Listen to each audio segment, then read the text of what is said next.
Hey guys, Mountain Airsoft here. Today I just wanted to talk to you a little bit about the FOB Stryker last weekend and what we were trying to accomplish. The property here has a power line that goes through the top northern portion of the property, which lines up really well with the DMZ. And so everything to the north of this power line we were calling North Vietnam. And so what I did was I set up 3 LZs. This is LZ Maine, LZ Nebraska, and LZ Idaho, east to west. And so we used the Suburban with the top cut out of it to simulate heliborne operations. So I couldn't just pick them up anywhere along the road. They had to infill and extract from these 3 LZs, which made it interesting. You know, we had 2 recon teams. We had RT Viper and we had RT Copperhead. RT Copperhead was inserted first at LZ Maine, and they patrolled west. They were to do a bomb damage assessment on a suspected VC camp. What I did was I took Halloween skeletons and gored them up. You can check out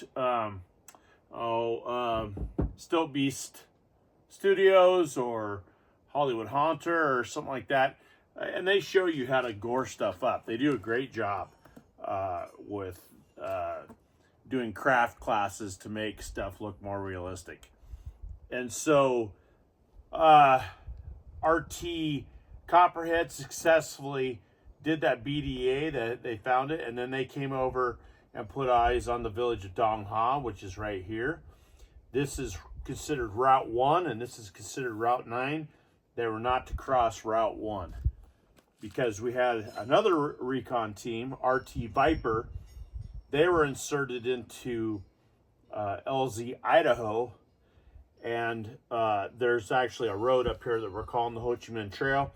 It's along the Laotian Vietnamese border in South Vietnam, south of the DMZ or the power line. And their mission was to put in a seismic device, which happened to be a trail camera that has cell phone coverage. So if we had captured any movement along the Ho Chi Minh Trail, that would have been picked up. Unfortunately, all we ever got was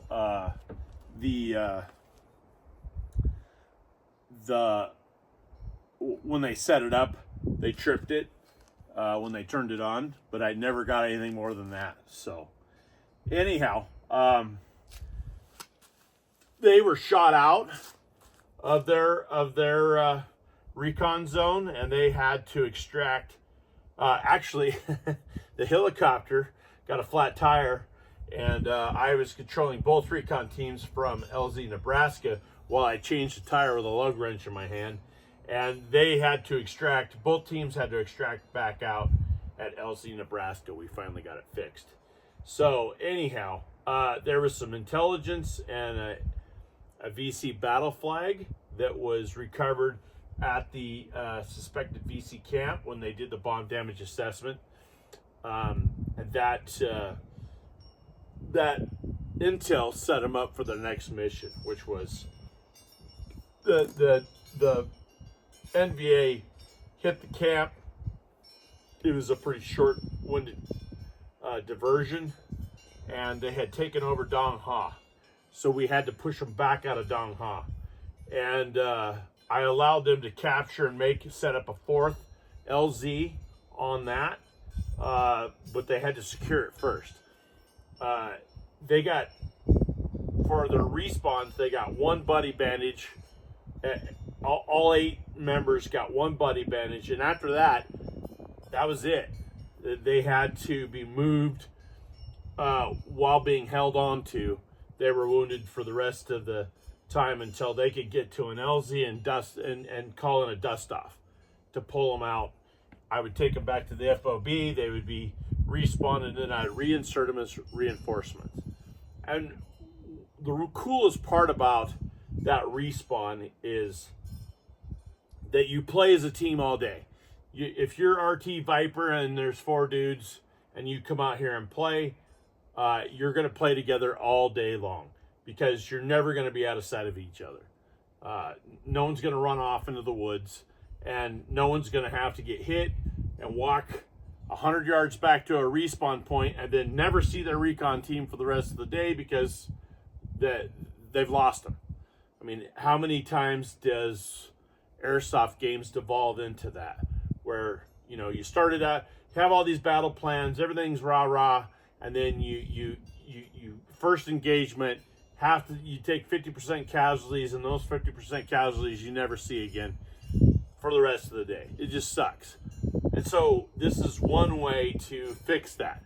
You're doing this as Hillborn operations. If they're doing dust offs, they have to hold the LZ. So they're at the LZ, the team's at the LZ, and they're waiting for reinforcements and resupply to come back to that LZ before they can go on with their mission. And of course, like I said, you got 1 bandage, so you get 1 extra life, which is being nice, because in real life you don't get any you don't get any second chances. If you're wounded, you're probably heading stateside if you make it out alive, and that's the end of that. So I'm trying to be a little more lenient, not make it super realistic, so people can have a little more fun. But by the same token, you're trying to punish the recon teams, because in Vietnam, we lost 58,000 men in Vietnam. God bless their souls. The Vietnamese lost 2 million men. 1.5 to 2 million, somewhere in there. No one actually knows the numbers, but it was a lot.